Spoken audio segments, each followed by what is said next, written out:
अस्सलामुअलैकुम नाज़रीन, JN news HD के साथ मैं हूं नाइला भट्टी। नजर डालते हैं आज की अहम खबरों पर।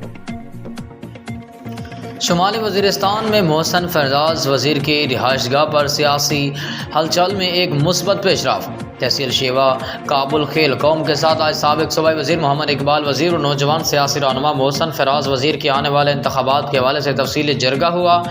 बल्दियाती इलेक्शन में जो भी गलत फहमियाँ और दूरियाँ पैदा हुई थीं वो सब खत्म हो गई। आइंदा के लिए एक साथ चलने का अज़्म किया। काबिल खेल कौम के तमाम मुशरकानों ने मोहसन फैज़ाज वज़ीर और इकबाल वज़ीर दोनों MNA MPAs की सीट के लिए मुश्तरका कौमी उम्मीदवार करार करके जितवाने का अज़्म किया। मोहसन फैज़ाज वज़ीर और इकबाल वज़ीर ने इलेक्शन में एक दूसरे को मुकम्मल सपोर्ट करने और एक दूसरे के लिए किसी भी किस्म की कुर्बानी से दरेग न करने की यकीन दहानी कराई।